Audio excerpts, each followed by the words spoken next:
Assalamualaikum warahmatullahi wabarakatuh. Alhamdulillahi rabbil alamin. Wa bihi nasta'in ala umuri dunya waddin. Wa ashhadu an la ilaha illallah wahdahu la syarika lah. Wa ashhadu anna Muhammadan abduhu wa rasuluhu la nabiyya ba'dah. Allahumma salli wa sallim wa barik ala nabiyyina wa habibina wa syafi'ina Muhammadin sallallahu alaihi wasallam wa ala alihi wa ashabihi wa man tabi'ahum bi ihsanin ila yaumiddin, amma ba'du. Pertama-tama marilah kita senantiasa mengucapkan puja dan puji syukur kehadirat Allah Azza wa Jalla, di mana pada malam ini kembali kita dikumpulkan oleh Allah setelah kita melaksanakan ibadah puasa Ramadan. Kita pulang ke rumah masing-masing, bertemu dengan keluarga, berkumpul, bersilaturahmi bersama keluarga. Pada hari ini Allah kembali mengumpulkan kita dalam keadaan sehat walafiat, sehingga kita wajib bersyukur atas nikmat-nikmat tersebut. Nikmat bisa beribadah, nikmat bisa bersilaturahmi, nikmat bisa berbakti kepada orang tua, dan sebagainya.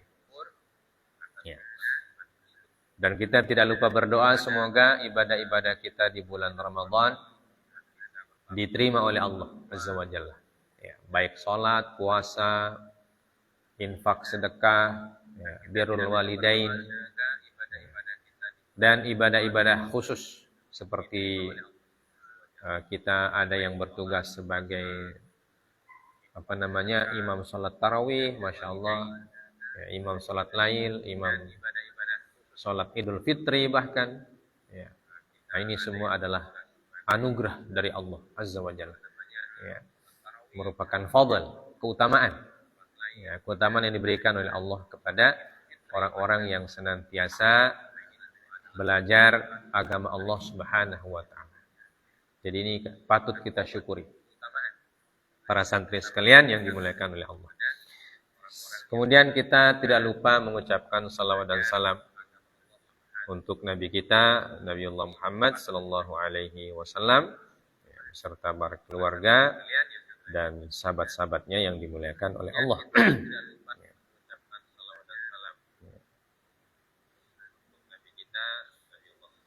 Kita mengawali taklim kita di malam ini dengan sesuai jadwal, yaitu jadwal sirah nabawiyah.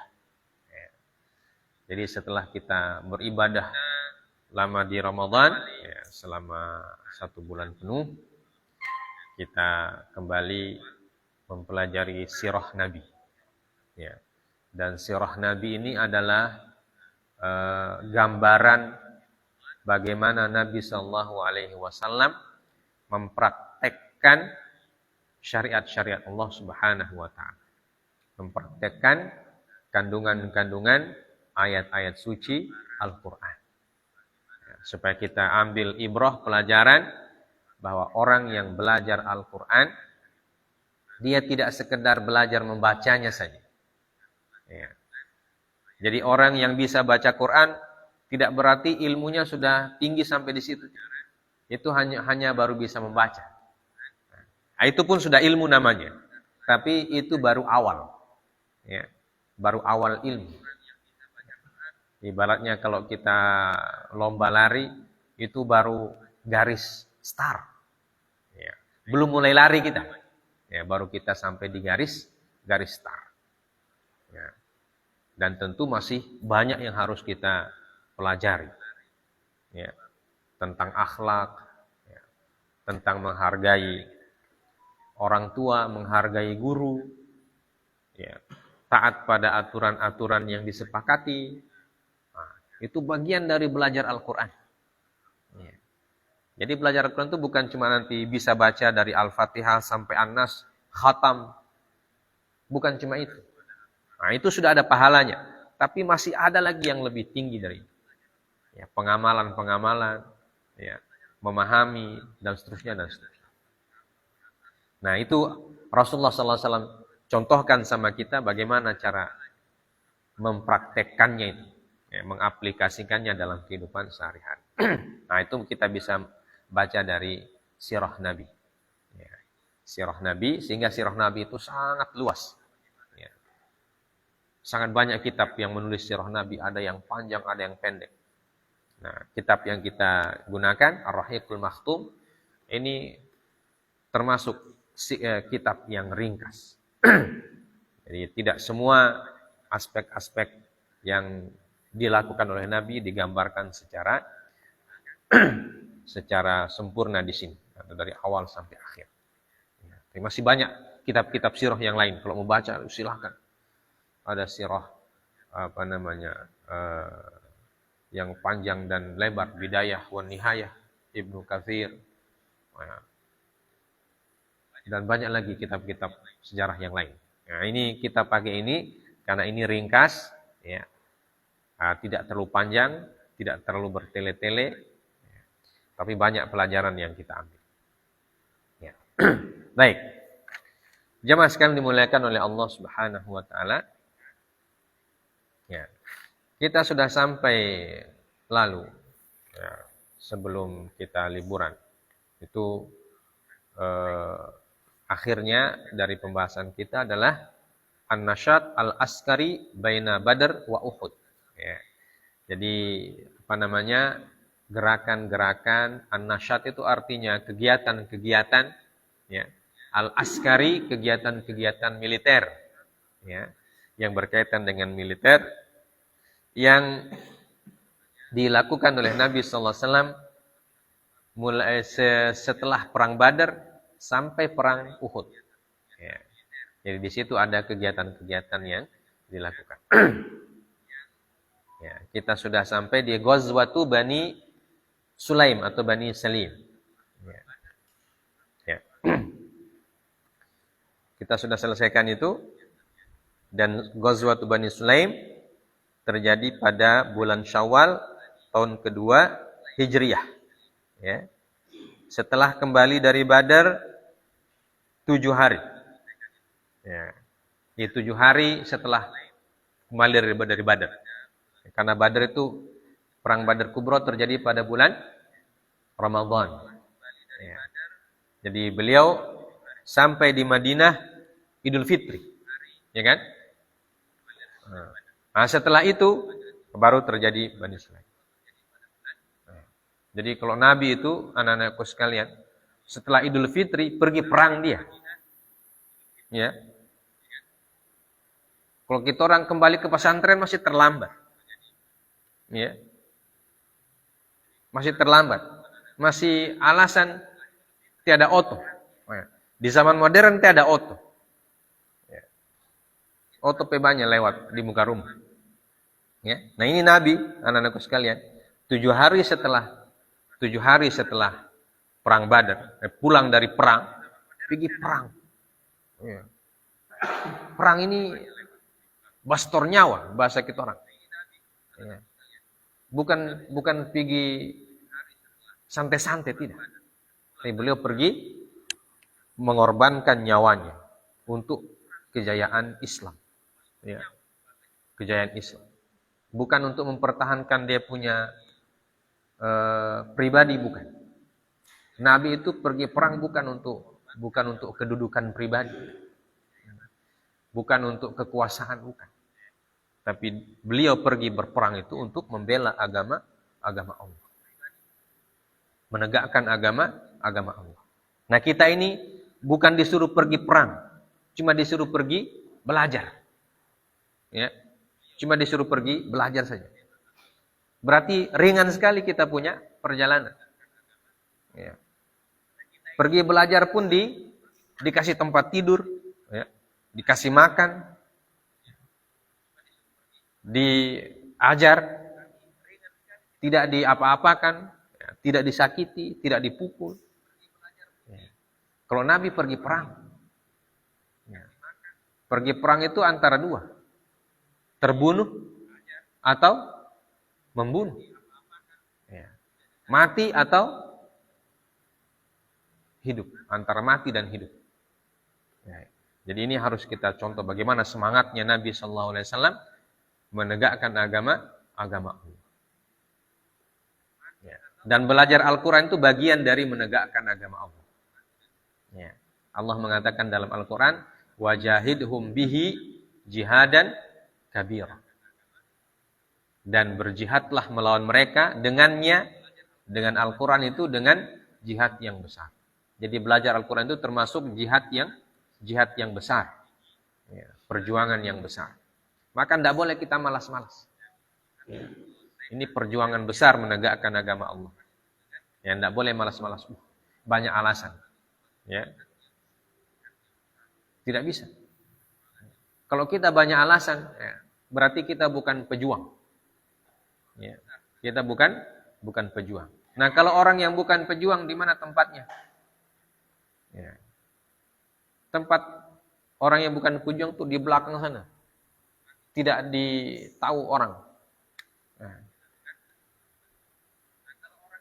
Nah, kalau mau jadi pejuang betul-betul, kita harus belajar dari Nabi. Bagaimana beliau bersemangat, ya, menegakkan agama Allah Subhanahu wa taala. Beliau bersemangat berdakwah. Ya. Itu yang kita ambil dari peristiwa ini. Walaupun kita tidak disuruh pergi angkat senjata. Ya. Senjata kita sekarang pulpen. Ya. Pulpen dan buku itulah senjata kita sekarang. Ketika kita jadi orang yang belajar ilmu Allah Subhanahu wa taala, senjata kita pulpen dan buku. Tapi pulpen dan buku tidak bermanfaat kalau semangat tidak ada. Ya. Kalau tekad tidak kuat, pulpen dan buku tidak ada faedahnya. Ya, dia benda mati saja begitu. Tapi kalau semangat ada, tekad besar, ya, pulpen dan buku tidak ada masih bisa dicari. Ya, senjata tidak ada bisa dicari. Yang penting tekad dulu yang besar. Ya, seperti Nabi ini, tekad. Beliau punya tekad kuat sekali. Bayangkan 7 hari.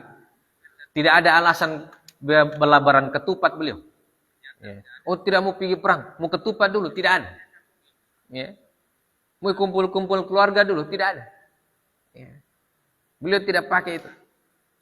Nah, ini agama Allah ini. Ya. Jadi bukan itu yang jadi contoh. Ya. Beliau pergi 7 hari. 7 hari setelah Idul Fitri. Ya. Pulang dari perang Badar. Beliau pergi bulan Syawal. Pergi ke Bani Sulaim. Ya. Nah, itu kisahnya itu. Jadi kita harus ambil pelajaran dari sini bagaimana punya tekad yang besar, semangat yang besar ketika kita mempelajari agama Allah Subhanahu wa taala. Ketika kita belajar Al-Qur'an, kita harus punya tekad yang besar, tekad yang kuat. Alasan-alasan dunia dikesampingkan. Ya. Alasan-alasan dunia dikasih sampingkan dulu. Ini yang penting ini. Ya. Karena ini adalah tangga untuk kesuksesan kita di masa depan. Ya. Begitu juga Nabi. Kenapa beliau pergi bertekad dan bersemangat pergi ke Bani Sulaim 7 hari? Tidak pakai ketupat-ketupatan. Karena beliau lihat, kalau saya tidak pergi sekarang, umat Islam yang akan datang ini tidak akan aman. Iya. Jadi yang beliau pikirkan itu jauh ke depan. Bagaimana saya punya umat ini, saya punya agama ini, ya, tidak tersendat-sendat kemajuannya hanya gara-gara alasan yang sepele. Ya. Hanya alasan ketupat dan lain sebagainya. Beliau berangkat. Ya. Dan beliau tidak dapat ketupat di sana. Ya. Yang beliau hadapi ini musuh. Ya. Musuh yang siap memberikan perlawanan yang sengit, ya, karena namanya perang begitu. Walaupun nanti kenyataannya sampai di sana orangnya sudah lari, ya. Orangnya Sudah lari. Baik. Nah, setelah itu jamaah sekalian dimuliakan oleh Allah Subhanahu wa taala, setelah Bani Sulaim, ada peristiwa selanjutnya. Nah, inilah yang akan kita pelajari. Disebutkan dalam kitab ini mu'amaratun lightiyalin Nabi sallallahu alaihi wasallam. Mu'amarah artinya konspirasi. Konspirasi lightiyalin Nabi sallallahu alaihi wasallam, konspirasi untuk mencelakakan Nabi sallallahu alaihi wasallam. Igtial. Igtial itu apa artinya? Kita orang bahasa dikelo. Apa itu dikelo? Apa artinya kelo? Bahasa Indonesianya apa? Ya. Ditusuk dari belakang, ditipu. Ya. Di apa namanya itu? Dijebak. Ya. Nah, ini namanya igtial. Igtial itu pembunuhan secara rahasia. Ya. Nah, ini mu'amarah, konspirasi. Bayangkan Nabi SAW, semangat dia berdakwah, semangat dia memperjuangkan Islam, ya. Nah, tapi masih banyak orang yang ingin membuat beliau cilaka. Bahkan ada yang ingin membinasakan beliau. Na'udzubillahi min dzalik. Nah, kita ini tidak ada yang ingin membinasakan kita, insya Allah, ya kan? Ya. Tidak ada yang bakal lopator. Ya. Ada orang antar malam-malam, itu pun ayam kampungnya diantar. Memakai bapotong lebaran besok. Ya. Tidak mau dikelo. Ya. Kita orang zaman sekarang ini tidak ada istilah kelo-kelo orang yang belajar agama, tidak. Ya. Yang datang kemari apa? Orang antar ayam kampung mau dipotong untuk lebaran. Atau antar orang antar ketupat kemari. Ya. Ketupat dan opor ayam. Ya. Kalau Nabi tidak. Yang diantar sama beliau ini apa? Konspirasi.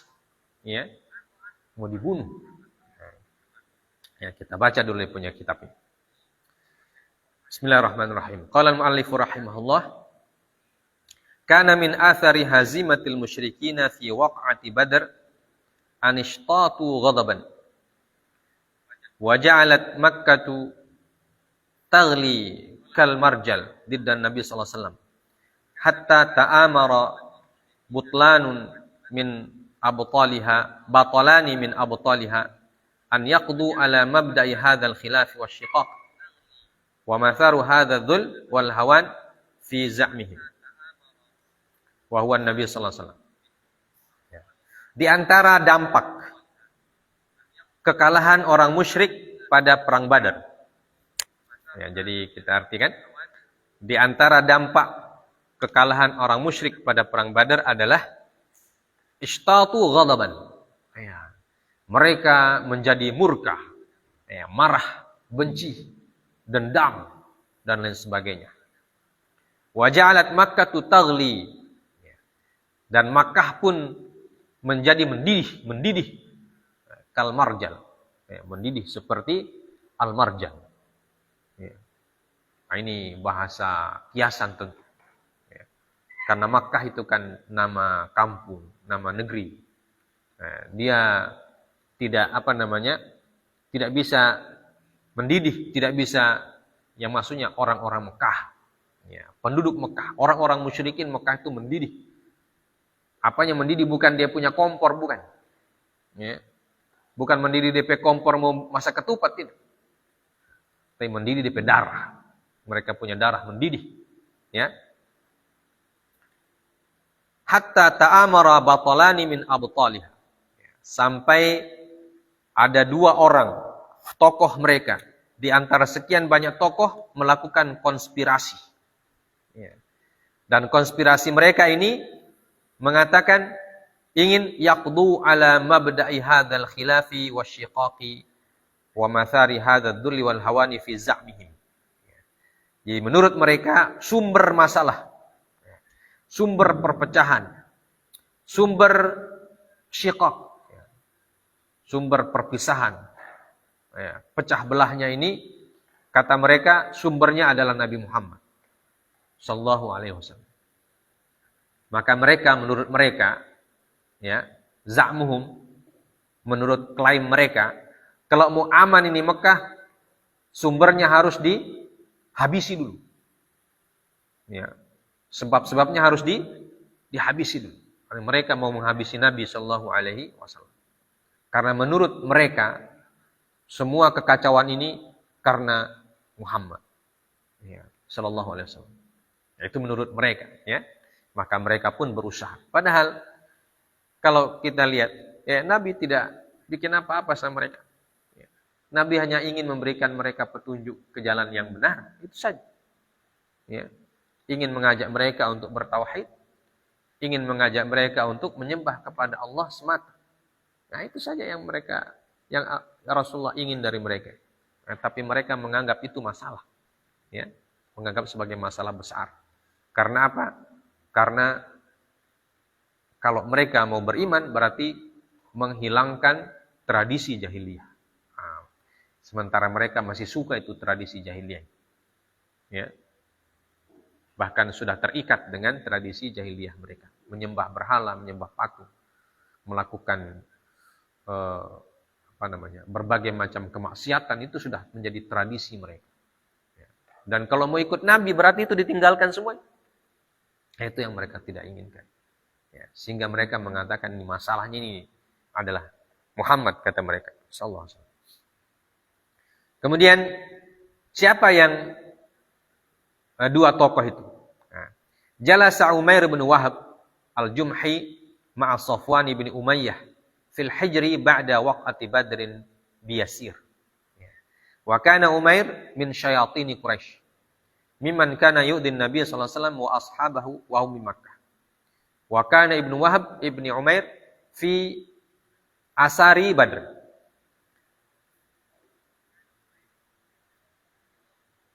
Ya.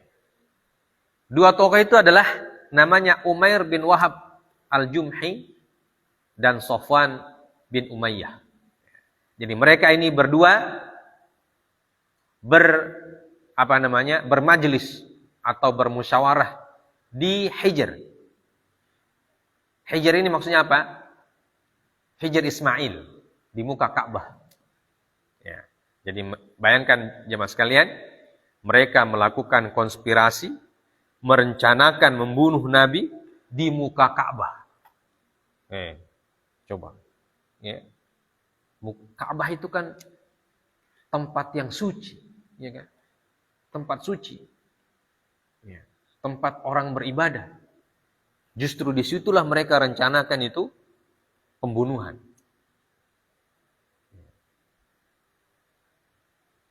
Jangankan di muka Ka'bah, merencanakan kemaksiatan di masjid itu sudah dosa besar. Masjid kita ini, di sini ada musyawarah untuk membunuh seseorang. Dosanya besar sekali. Karena apa? Karena masjid tidak dibuat untuk itu. Ya. Masjid dibuat untuk tempat ibadah, menyembah kepada Allah Subhanahu wa taala. Ya. Apalagi di muka Ka'bah. Di Hijr lagi. Ya. Hijr Ismail itu bukan cuma muka Ka'bah, bagian dari Ka'bah. Disitulah dua orang tokoh ini berbicara. Maka disebut di sini bahwa Umair bin Wahab ini kana min syayatini Quraisy. Ya.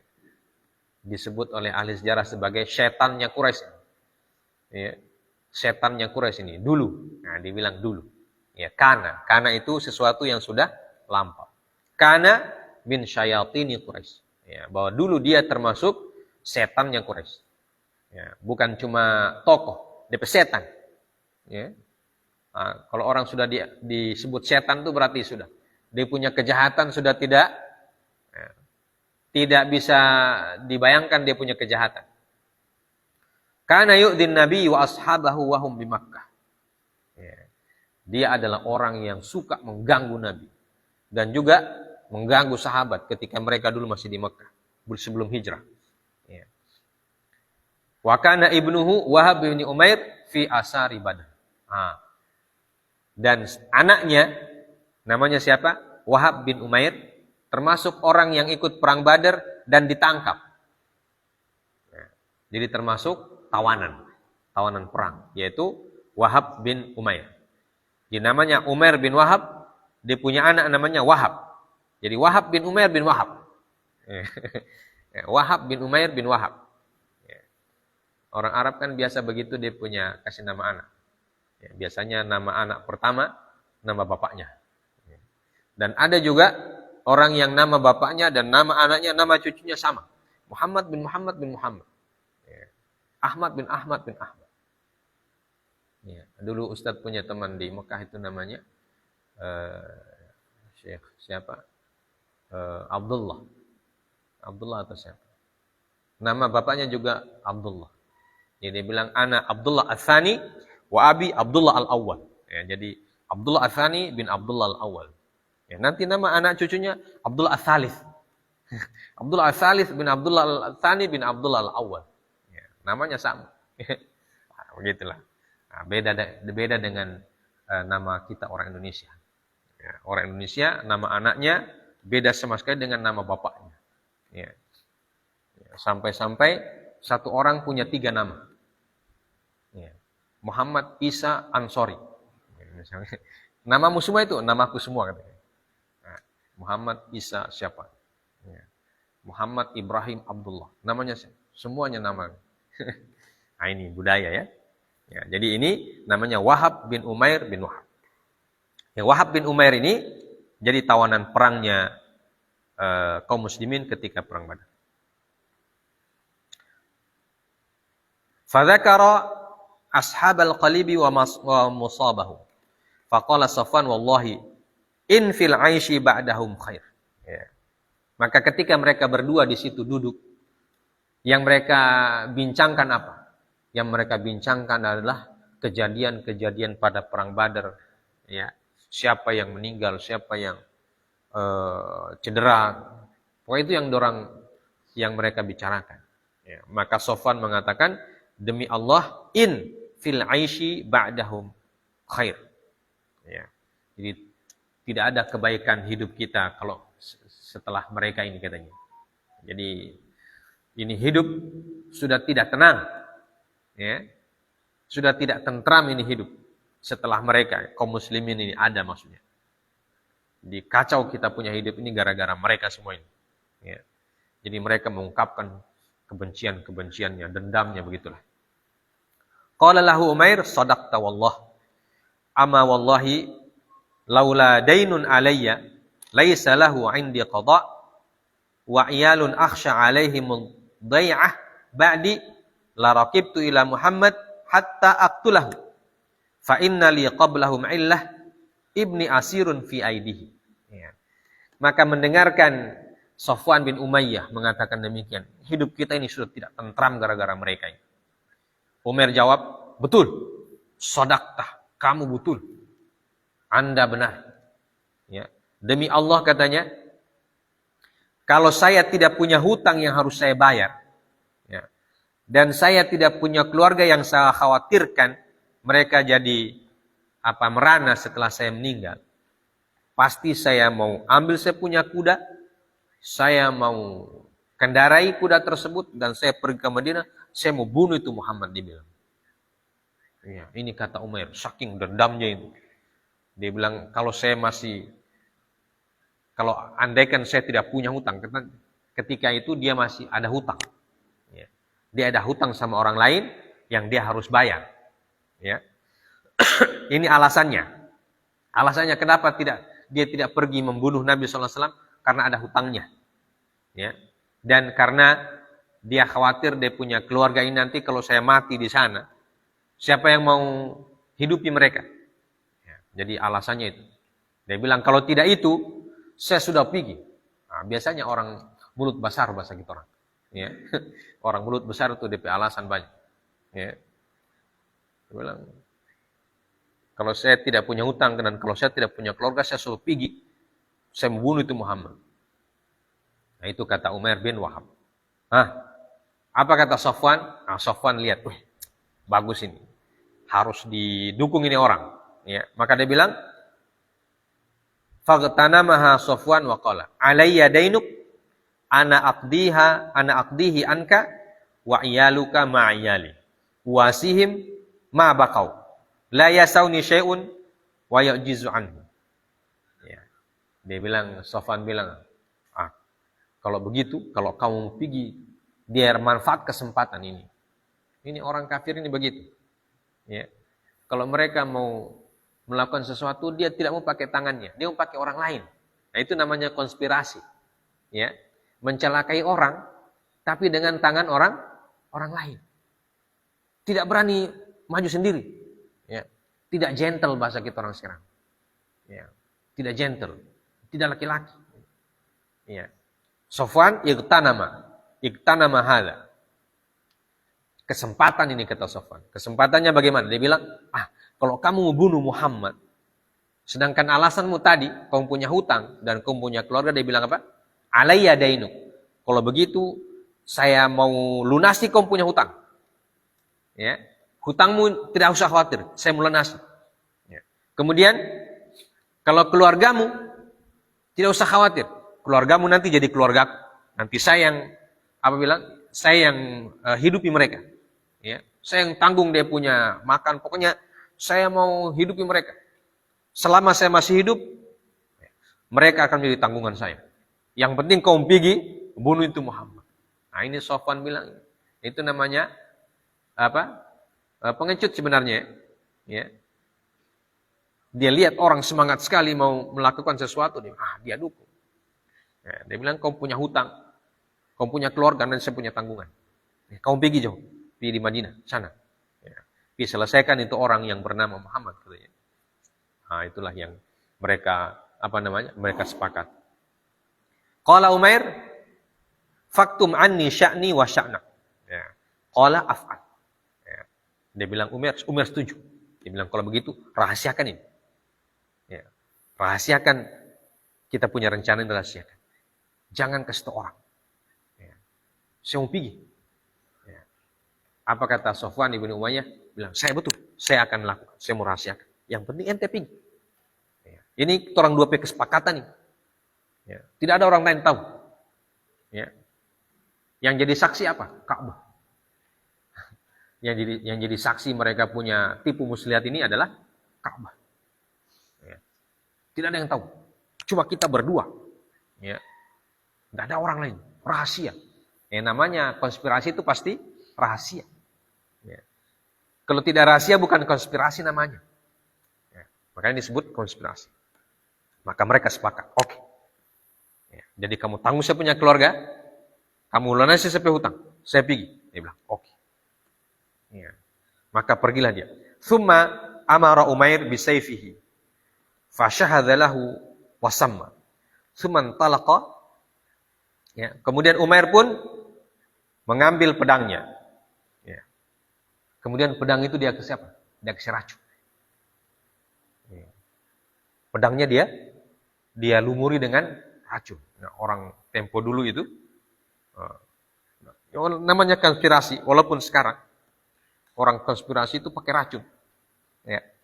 Kalau sekarang pakai apa istilahnya itu? Sianida. Kalau dulu kan belum ada dikenal racun sianida. Ya, sekarang itu orang kasih mati orang pakai sianida, dikasih minum kopi. Ya. Tapi bukan dia punya kopi yang dikasih racun. Kadang bibir gelasnya, ya.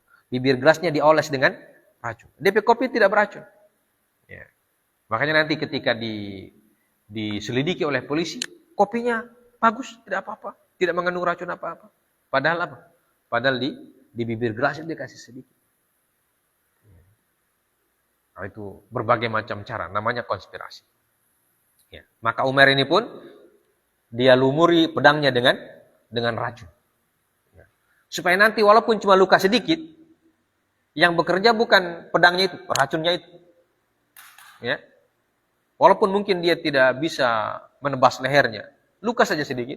Tapi ketika luka itu kena racun, racunnya langsung menyebar ke seluruh tubuh. Ya. Racun zaman dulu, racun yang macam-macam. Ada racun dari bisa ular naga, ya. Bisa ular apa? Ular piton, ular kobra apa semua itu racun-racun. Pokoknya racun. Ya. Racun yang dan mereka tahu itu mana racun yang paling kuat pengaruhnya, ya. Mana racun yang tidak kuat pengaruhnya. Nah, jadi ini dia rumi dengan racun. Suman talaqa hatta qadima bihil madinata fa bainama huwa ala babil masjid yanikhu rahilatuhu ra'ahu Umar bin Al-Khattab wa huwa fi nafar minal muslimin yatahaddatsuna ma akramahumullahu bihi yaum Badr. Faqala Umar, hadzal kalbu aduwullah.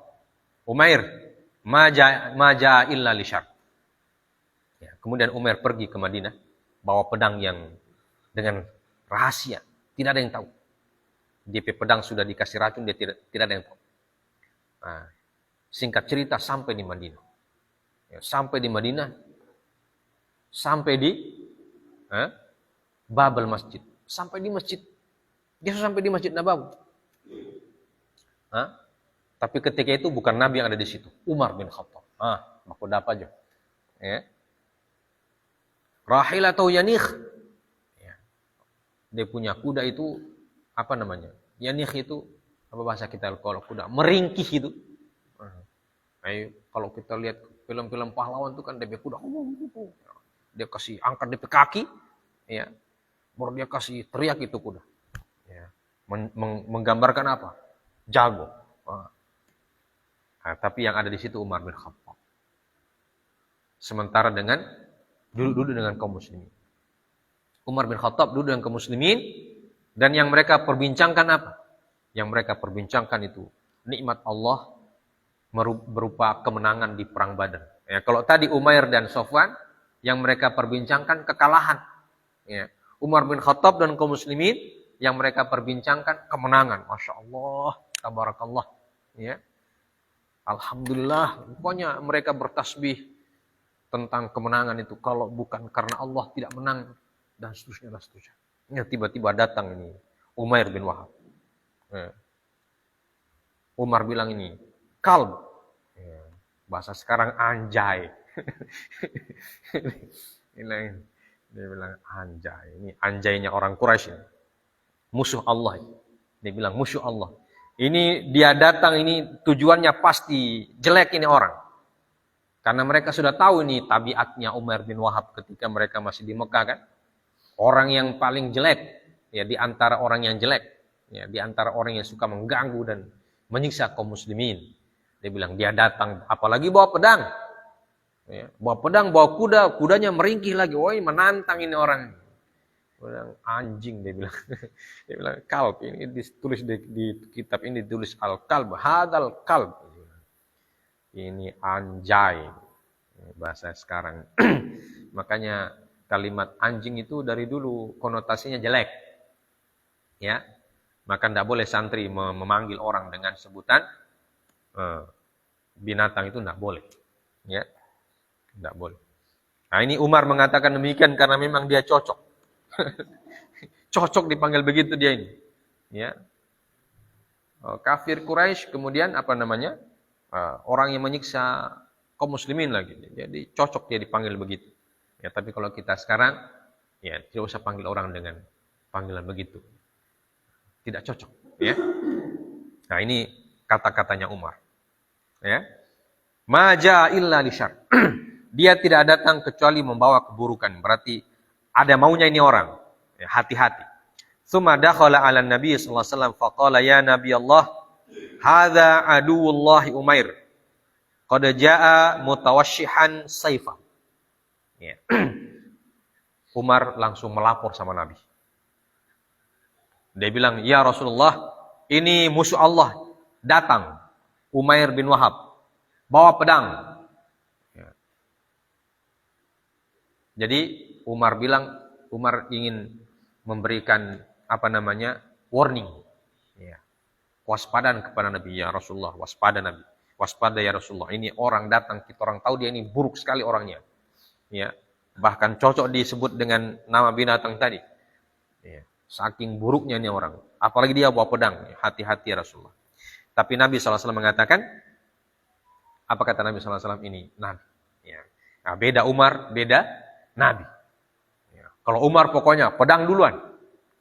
Bicara belakang. Ya. Ini Umar bin Khattab. Ya. Tapi Nabi sikapnya berbeda. Ya. Nabi itu orang yang bijak. Ya, orang yang bijaksana, penuh hikmah, ya, mengerjakan sesuatu tidak pernah dia buru-buru. Ya. Beliau harus, apa kata beliau? Fa'adkhilhu alayya. Ya. Kalau begitu, hai Umar, kasih masuk, suruh masuk kemari dia. Ya. Fa'adkhilhu alayya. Suruh dia masuk menghadap sama saya. Fa'aqbala Umair falabbabahu bihamalati sayfihi. Wa qala li rajulin min al-ansar udkhulu ala Rasulullah sallallahu alaihi wasallam fajlisu indahu wahdharu alaihi min hadzal khabith. Ya, fa innahu ghairu ma'mun. Tsumma dakhala bihi. Ya. Umar karena disuruh Nabi suruh kasih masuk Umair bin Wahab, ya. Kemudian Umar datang, ya, dan sambil pegang dia punya pedang. Ancam juga dia.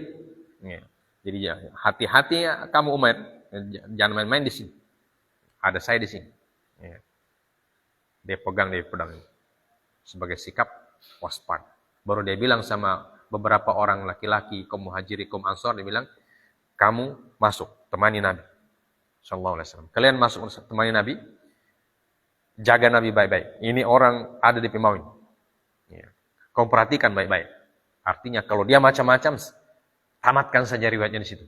Tidak usah pakai perhitungan lagi. Saya di luar. Nanti kalau dia lari, saya yang habisi dia dulu. Jadi kalian masuk dulu sama Nabi, jaga Nabi baik-baik. Ya. Ya. Jadi beberapa orang kaum Ansor itu karena disuruh Umar, mereka juga masuk bersama dengan siapa? Umair. Jadi mereka masuk sama Umair, siap. Ya. Kondisi siaga satu. Ya. Ada macam-macam pokoknya ini. Selesai ini Umar di sini. Ya. Falamma ra'ah Rasulullah sallallahu alaihi wasallam, ya. Wa Umar akhidun bi hamalati sayfihi fi unuqihi qala arsilhu ya Umar. Ya. Maka ketika Nabi sallallahu alaihi wasallam lihat, ya, ternyata Umar ini dia sudah hulus pedangnya, dia simpan di leher Umair. Ya. Dia simpan pedangnya di leher Umair. Ya, boleh masuk tapi begini bicara. Kalau bergerak sedikit ngana dia bilang sudah sekai. Tidak ada babi bu. Pokoknya ini pedang sudah di leher. Ya. Kemudian apa kata Nabi? Arsilhu ya Umar. Udunu ya Umar. Ya. Rasul bilang lepas Umar, lepas. Ya. Lepasin tepi pedang. Kasih biar. Ya. Nabi itu orang berani. Ya. Orang paling berani itu Nabi. Ya. Umar sudah siap nih. Bila Nabi bilang, kasih biar. Ya, kalau orang tidak berani dia bilang, dia langsung begini. Lihat orang bawa pedang dia langsung begini. Kalau orang tidak berani. Ya, tapi Nabi orang paling berani. Ya. Umar berani tapi Nabi lebih berani lagi. Ya. Tidak ada beliau itu tidak takut apa-apa. Ya, dia bilang lepas. Kasih biar. Lepas ente pedang. Ya, kasih sarung ulang. Ya, kasih biar dia kemari. Baru Nabi bilang sama Umar, Udunu. Udunu itu artinya mendekat. Dekat-dekat sini. Ya, bayangkan. Orang bawa pedang dia suruh dekat-dekat. Ya. Kalau kita orang bawa pedang, jauh. Jangan dekat-dekat. Tapi Nabi beda. Ya, dia bilang, bawa pedang. Masih bawa pedang. Dia bilang, sini. Dekat-dekat kemari. Tidak takut. Masya Allah. Ya. Nah, itulah keberanian Nabi. Ya, syaja'ah. Ya. Nah, ini kalau kita masih belum bisa begitu. Lihat orang bawa pisau saja terus. Menyerah. Ya. Kalau Nabi lihat orang bawa pedang dia mendekat. Umar keluar. Ya. Fadana faqala an'imu sabahan. Ya. Faqala Nabi sallallahu alaihi wasallam qad akramanallahu bi tahiyyatin khairin min tahiyyatika ya Umar bisalam. Tahiyyat ahlil jannah. Ya. Maka Umair ketika datang sama Nabi, dia mengucapkan an'imu sabahan. Selamat pagi. Ya, artinya selamat pagi. An'imu sabahan. Ya, maka Nabi mengatakan, hai Umair, Allah Subhanahu wa taala telah memuliakan kami dengan salam yang lebih baik dari apa yang kamu ucapkan tadi. Assalamualaikum. Tahiyyat ahlil jannah. Masya Allah. Nabi langsung ajar ucapan salam sama dia. Ya. Jadi dia belum bicara, Nabi sudah. Bukan begitu kalau datang sama saya. Kalau kita orang muslimin, kata Nabi SAW, kalau baku dapa, kita orang pakai salam. Dan salam itu diajarkan oleh Allah. Ya. Nah, ini juga pelajaran. Makanya kalau kita saling ketemu, salam. Ya. Biar bersama dengan teman, Assalamualaikum. Jangan, oi. Oh ya. Apa kabar? Salam dulu. Assalamualaikum dulu. Ya. Nah, ini diajarkan kita oleh Nabi. Ya. Ini orang kafir nih yang datang ini. Dan orang kafir ini bukan sembarang kafir. Orang kafir yang mau bunuh sama Nabi. Nabi bilang itu ada kita orang pesalamnya lebih bagus daripada ente punya. Diajarkan sama Allah. Assalamualaikum. Nah, itu ajarannya Nabi kepada orang kafir itu. Ya.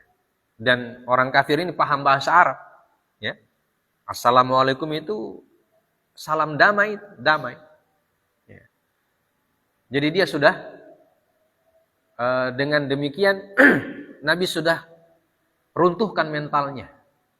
Ya.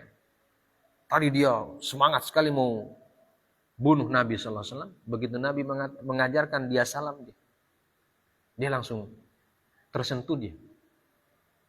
Jadi dia punya kemarahan sudah mulai turun. Kemudian Nabi mengatakan, "Ma ja'a bika ya Umair?" Ya. Apa yang membuat kamu datang, hai Umair? Ya. Jadi Nabi bilang, "Kenapa ente datang? Apa ada keperluan apa?" Ya. Nabi tenang. Ya, bertanya. Padahal Nabi tahu ini orang sama seperti Umar tadi sangka itu dia punya niat jelek ini orang. Ya. Karena apa? Karena DP cara datang itu kan pakai kuda, dia kasih meringkih DP kuda, berbawa pedang. Bakas tunjung jago. Nah, itu orang yang dia punya niat tidak baik memang. Ya. Tapi Nabi SAW pertama beliau ajarkan dia salam. Nah, mengucapkan salam itu sudah membuat mentalnya runtuh. Kemudian ditanya oleh Nabi, apa yang menyebabkan kamu datang? Apa keperluan? Nah, di sini dia mulai mengatakan, dia tutupi dia punya niat yang utama. Dia bilang, ji'tu li hadzal asir alladzi fi aidikum fa ahsinu fihi. Saya datang ke sini karena ada saya punya anak yang ditawan. Iya. Sebenarnya itu DP anak tawanan itu bukan tujuannya dari Mekah kan? Tujuannya itu kan membunuh Nabi. Ya. Tapi di situ DP mental sudah runtuh itu. Ya. Sehingga dia mengucapkan alasan yang lain. Nah, ini orang banyak alasan.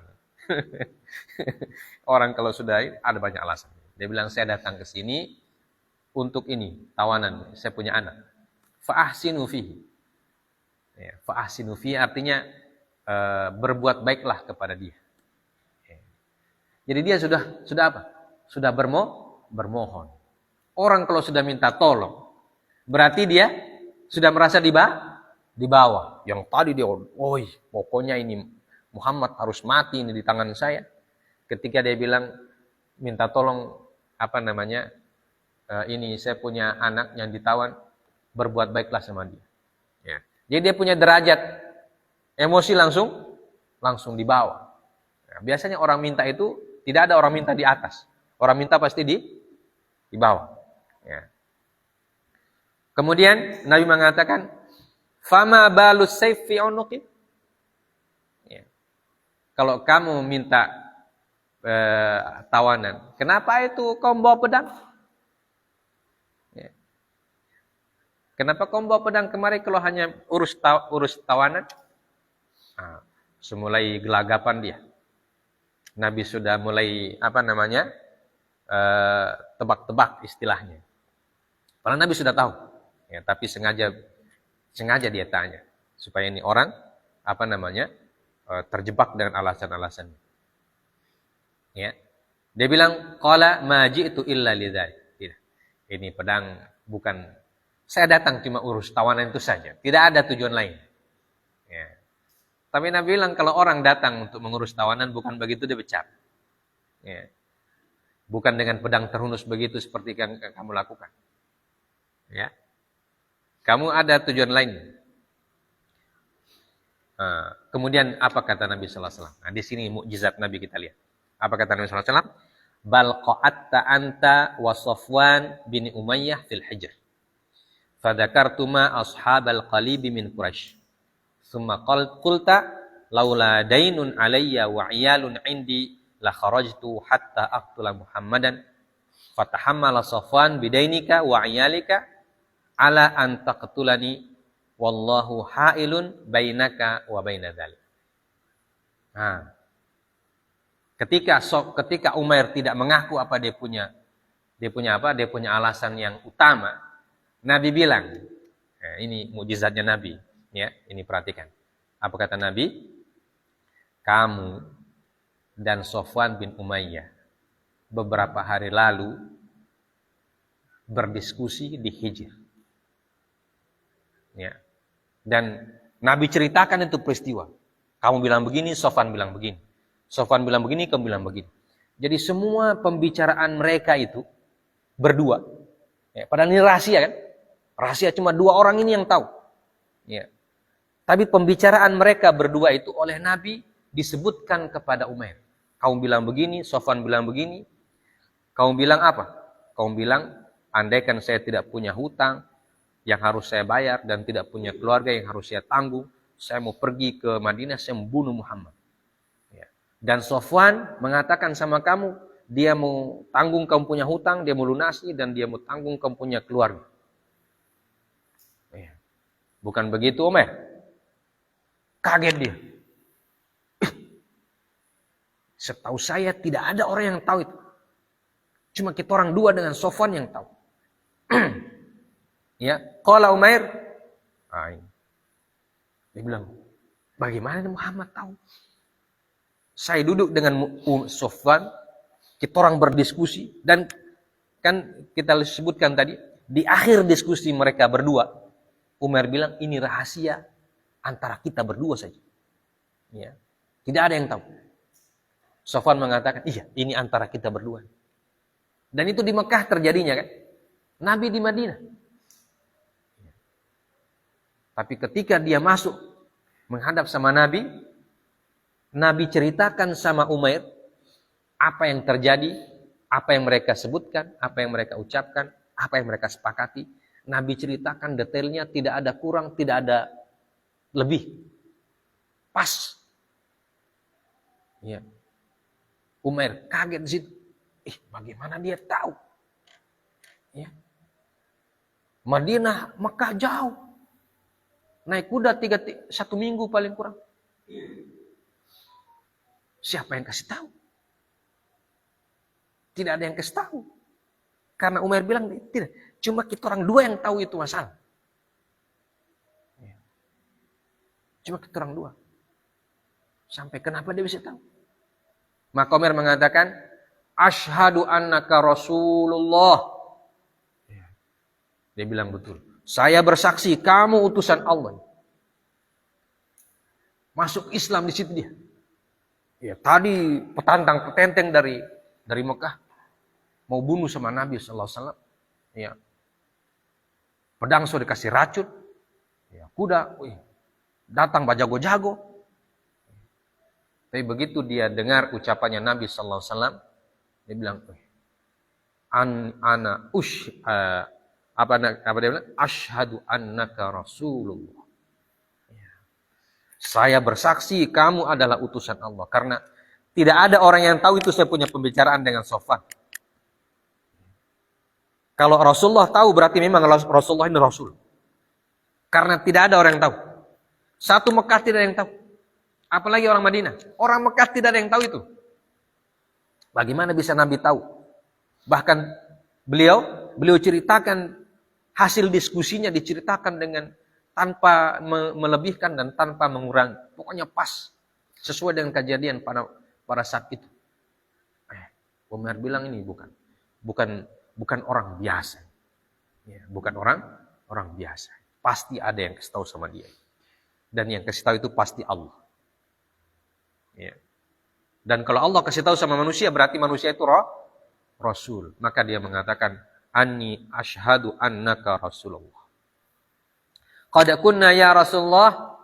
Dia langsung panggil Rasul Zin. Kalau tadi dia panggil Muhammad begitu. Ya. Dia cuma sebut nama Muhammad. Tapi ketika sampai sini dia sudah bilang Rasulullah. Ya. Dia sudah mengatakan Rasulullah. Hancur dia punya mental semua. Ya. Berganti dengan hidayah. Masya Allah. Qad kunna ya Rasulullah nukadzibuka bima kunta ta'tina bihi min khabaris sama' wa ma yanzilu 'alaika minal wahyi wa hadza amrun lam yahdurhu illa ana wa Safwan. Fa wallahi inni la a'lamu ma ataka bihi illallah. Falhamdulillahilladzi hadani lil Islam. Iya. Dia bilang ya Rasulullah. Ya, dia sudah mulai sebut Nabi dengan ya Rasulullah. Yang tadi dia sebut Muhammad. Sekarang dia sebut Rasulullah. Ya Rasulullah, saya dan keluargaku dulu, kami semua dulu mendustakan apa yang kamu bawa. Berupa kabar dari langit. Firman Allah Subhanahu wa ta'ala. Ya. Dan kami dustakan juga apa yang diturunkan oleh Allah berupa wahyu. Ya. Dan peristiwa ini kata Umair, lam yahdurhu illa ana wa Safwan. Peristiwa di Hijr itu tidak ada orang lain, cuma saya dan Safwan. Ya. Dan demi Allah, sekarang saya yakin bahwa yang memberitahu kamu itu Allah Subhanahu wa ta'ala. Karena saya tidak yakin ada orang yang tahu itu masalah. Karena cuma orang dua. Ya. Dalam waktu dan tempat yang sangat rahasia. Kita orang dua sih. Ya, sedangkan kita orang keluarga tidak tahu. Saya istri tidak ada yang tahu. Safwan juga demikian. Dan andaikan Safwan kasih tahu sama Nabi, tidak mungkin. Ya, karena sama-sama benci. Ya kan? Sama-sama ingin balas dendam. Tidak mungkin Safwan kasih tahu sama Nabi. Dan andaikan dia kasih tahu, pasti baku dapat di jalan kita orang. Ya. Karena jarak antara Mekah dan Madinah kan tidak bisa dilalui hanya satu hari. Nah, dulu kan cuma naik kuda. Kalau sekarang naik kereta cepat hanya beberapa jam. Itu pun pasti baku dapat di jalan. Bilang kalau begitu memang tidak ada yang kasih tahu sama Rasul kecuali Allah Subhanahu wa ta'ala. Iya. Inilah a'lamu ma ataka bi illallah. Saya yakin sekarang kata Umair bahwa tidak ada yang kasih tahu sama Rasulullah itu peristiwa kecuali Allah Azza wa Jalla. Falhamdulillahilladzi hadani lil Islam. Ya. Maka segala puji bagi Allah Subhanahu wa taala yang telah memberikan saya petunjuk hidayah kepada Islam. Itulah cerita Islamnya Umar bin Wahab. Yang tadi ketika datang oleh Umar disebut anjay. Ya. Disebut anjing oleh Umar. Tapi ketika dia masuk sama Nabi, keluar sudah bukan anjing lagi. Keluar sudah jadi sahabat Nabi. Ya. Keluar sudah jadi orang muslim. Ya, seorang muslim. Ya.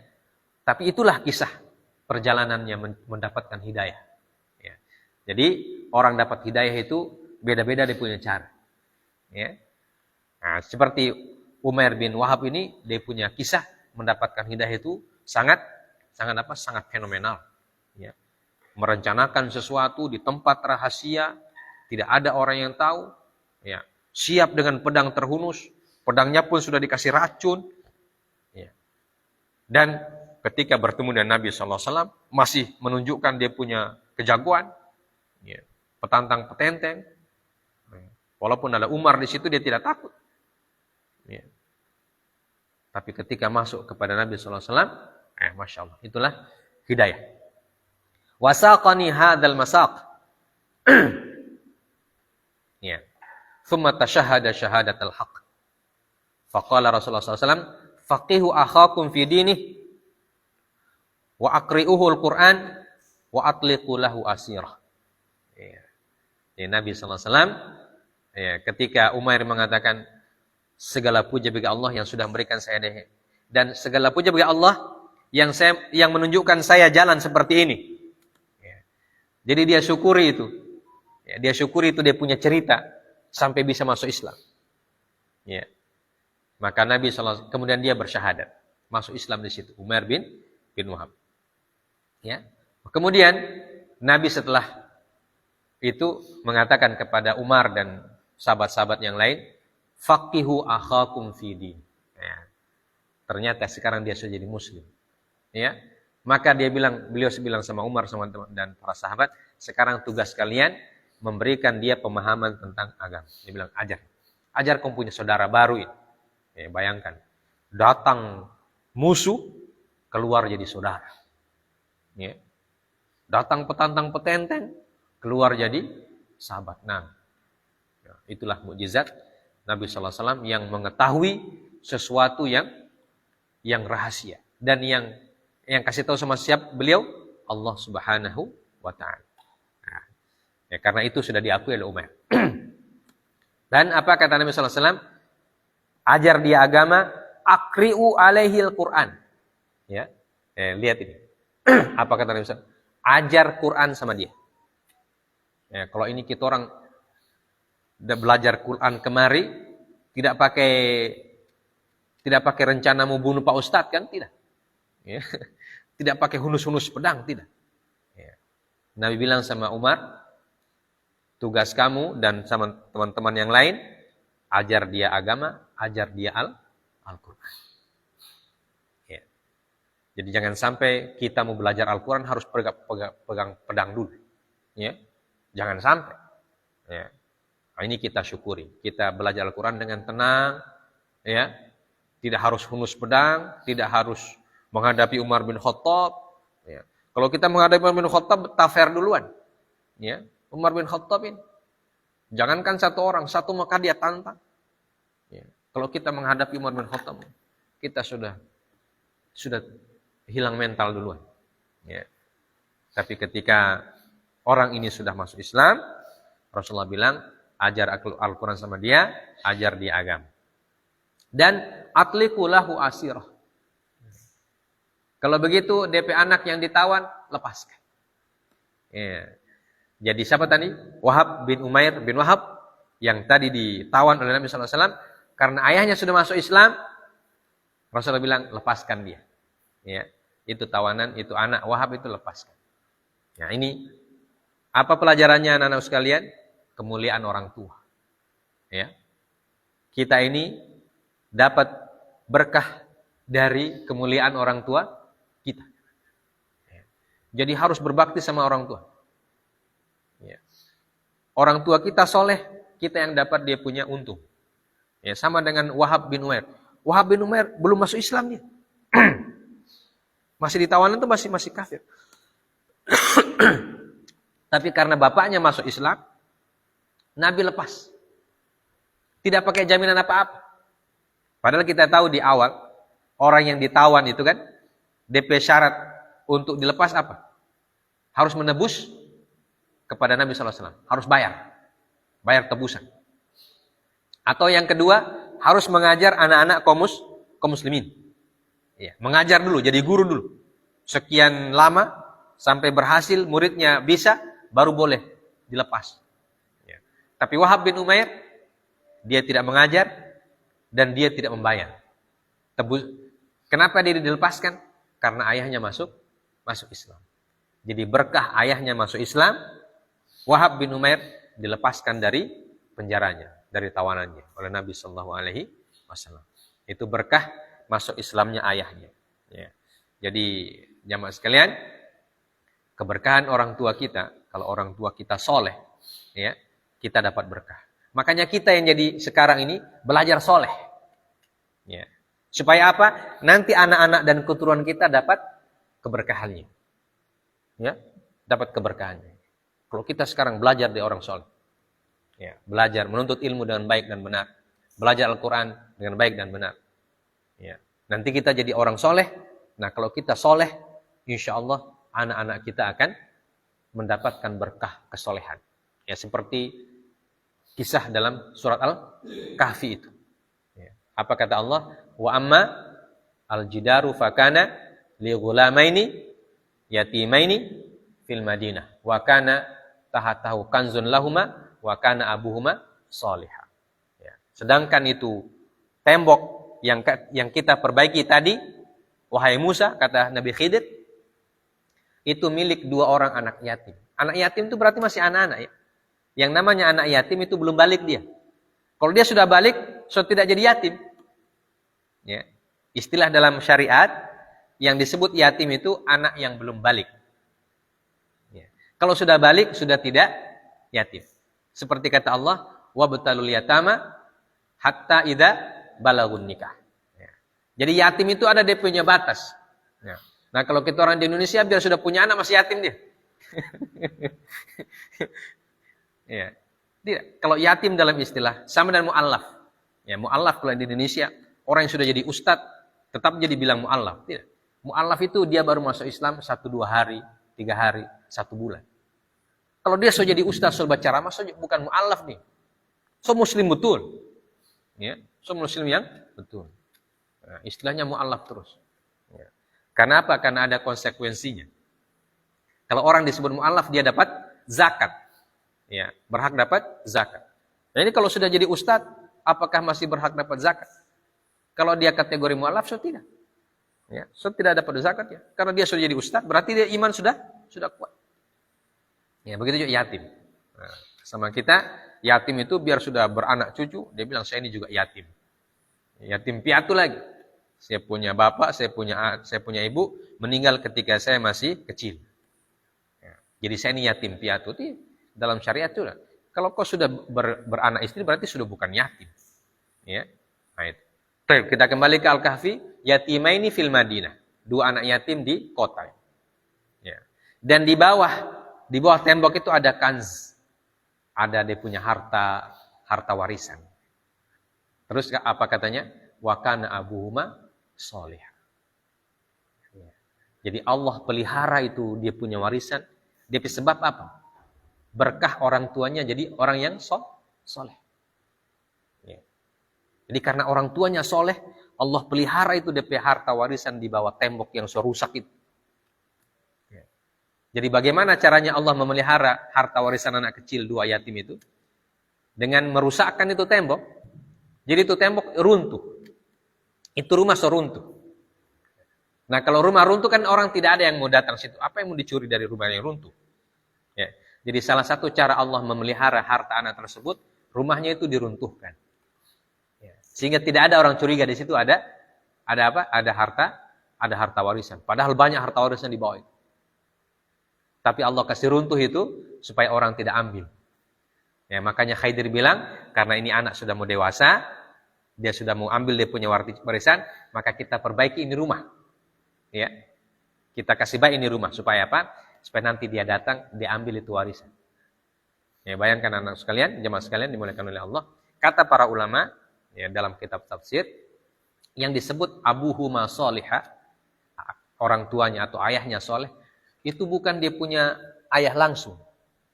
Yang soleh itu bukan dia punya ayah langsung. Maksudnya, ab itu artinya kakeknya yang nomor 7. Ya. Ya. Jadi berkahnya itu bukan berkah dari ayahnya, tapi berkah dari kakeknya yang nomor 7 kesan di atas. Pelajarannya apa? Pelajaran bahwa kesolehan seseorang, ya, kesolehan seseorang itu menyebabkan Allah pelihara dia punya anak cucu sampai 7 keturunan. Ya, sampai 7 keturunan dipelihara oleh Allah Azza wa Jalla. Karena apa? Karena ini orang yang nomor 7, kakek nomor 7 ini orang soleh sekali. Orang yang taat beribadah kepada Allah Subhanahu wa taala, Allah pelihara dia punya cucu yang nomor 7. Makanya ada istilah 7 keturunan. Ya. Harta 7 keturunan tidak habis. Ya. Jadi harta kita kalau kita dapat warisan dari 7 keturunan, kenapa sampai di kita berarti itu kakek kita dulu ada kesolehannya yang dipelihara oleh Allah Subhanahu wa taala. Ya, baik. Maka ini dari sini kita sampai ke Ashabul Kahfi karena ini Umair bin Wahab masuk Islam dan berkahnya dia masuk Islam, Wahab bin Umair dilepaskan oleh Nabi sallallahu alaihi wasallam. Kemudian kita lanjutkan. Wa amma Safwan fa kana yaqulu abshiru biwaqatin ta'tikumul an fi ayamin tunsikum waqata Badr. Wa kana yas'alu Rukban an Umair hatta akhbarahu raqibun an islamihi fahala Safwan an la yukallimahu abadan wa la yanfa'uhu binaf'in abadan. Wa raja Umair ila Makkah aqama biha yad'u ilal Islam fa aslama an yadayhi nasun katsir. Bagaimana ceritanya Safwan yang tinggal di Mekah? Ya. Ketika Umair pergi, dia perkirakan Umair sudah selesaikan DP tugas ini. Kita orang tinggal tunggu kabar Muhammad sudah meninggal. Ya, itu kata Safwan. Maka setelah dia perkirakan bahwa Umair sudah menyelesaikan tugasnya, dia umumkan sama orang Mekah. Dia bilang, bergembiralah kalian. Ya, kita akan dapat kabar bagus. Kabar apa? Kabar yang membuat kita lupa penderitaan kita di perang Badar. Itu kabar apa? Kabar meninggalnya Nabi Muhammad. Dia bilang kalau meninggal Nabi Muhammad sudah selesai. Perang Badar tidak perlu lagi kita ratapi. Karena sudah DP sebab sudah selesai. Ya. Tapi setelah dia umumkan itu, dia bilang, kabar berita tidak ada. Ya. Dia bilang, mana ini Umair bin Wahab ini datang dengan berita bagus itu. Padahal dia sudah umumkan di kota Mekah. Bahwa kita akan dapat kabar bagus. Umair sudah pergi di Madinah. Dia akan melaksanakan tugasnya yang tadi kita sepakati berdua. Dia bilang, bergembiralah kalian. Dia tunggu-tunggu kabar dari Umair, tidak datang. Ya. Maka setiap orang datang dari Mekah, dia tanya, mana? Kamu ketemu Umair di Mekah? Di Madinah? Ketemu Umair bin Wahab? Orang pertama bilang, tidak ketemu. Begitu beberapa orang dia tanya. Akhirnya ada yang datang. Dari Madinah? Iya. Ketemu Umair bin Wahab di Madinah? Ketemu. So masuk Islam dia. Dia bilang, so masuk Islam dia. Safwan bilang, demi Allah dia bilang, saya tidak mau bicara lagi sama dia. Dan saya tidak mau bayarkan DP hutang. Dan saya tidak mau tanggung DP keluarga. Ya. Padahal tadi dia sudah berjanji. Ya. Dia sudah berjanji, saya mau bayarkan hutangmu, saya mau lunas hutangmu, dan saya mau saya mau tanggung ke punya keluarga. Begitu dia dapat kabar dari orang yang kembali ke Mekah dari Madinah, Umair sudah masuk Islam. Langsung berubah dia. Langsung jadi benci. Ya. Dia bilang, apa katanya? Wala yanfa'uhu binaf'in abadan. Saya tidak mau kasih manfaat apapun sama kamu. Saya tidak mau bicara pokoknya. Jadi musuh. Ya. Begitu dia sudah begitu, datang Umair. Pakai kuda pelan-pelan datang ke Mekah. Kemudian sampai di Mekah, apa yang dia bikin? Berdakwah dia di Mekah. Ya. Tidak jadi dia bunuh Nabi, dia jadi Muslim. Kembali ke Mekah jadi apa? Jadi dai. Ya. Dia yang mendakwahi kaum muslimin, orang-orang di Mekah. Fa aslama ala yadaihi nasun katsir. Ya. Maka setelah dia berdakwah, Umair bin Wahab berdakwah, maka masuk Islamlah banyak orang di Mekah itu. Bayangkan, Masya Allah. Nah, itulah cara Allah Azza wa Jalla mengajarkan kepada kita bagaimana itu orang mendapatkan hidayah. Dan apa berkah-berkahnya orang mendapatkan hidayah. Ya. Berkah-berkah orang yang belajar Al-Quran, belajar agama, apa dia punya berkah? Banyak sekali. Ya, bayangkan dia bisa melepaskan anaknya yang ditawan tanpa tebusan sedikit pun. Ya. Kemudian dia bisa pulang ke Mekah dan mendakwahi orang Mekah dan banyak orang masuk Islam. Radhiyallahu ta'ala anhu. Ya. Sekarang dia sudah jadi radhiyallahu ta'ala anhu. Sudah diridhoi oleh Allah Subhanahu wa ta'ala. Padahal sampai di Madinah, Umar bilang, anjay sama dia. Ya.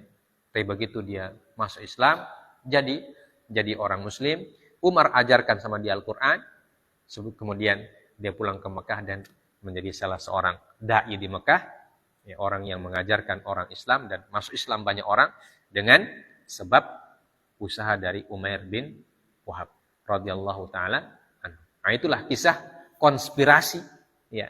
Kisah konspirasi ingin membunuh Nabi yang berakhir dengan masuk Islam. Ya, tapi di situ kita lihat bagaimana kebijaksanaan Nabi, hikmahnya beliau, ya. Dan bagaimana juga kewaspadaan Umar bin Khattab. Jadi Umar bin Khattab tidak bisa disalahkan karena dia waspada. Ya. Waspada dia melindungi Nabi dari segala macam ancaman. Nah, itu adalah kewajiban dia sebagai sahabat Nabi. Ya. Tapi Rasulullah SAW punya hikmah, punya kebijaksanaan. Ya. Jadi jamaah sekalian dimuliakan oleh Allah, itulah pelajaran-pelajaran yang kita bisa petik dari peristiwa konspirasi yang tidak berakhir seperti yang mereka rencanakan. Ya. Nah, dan seperti yang disebutkan dalam Al-Quran, wa makaru wa makarallah.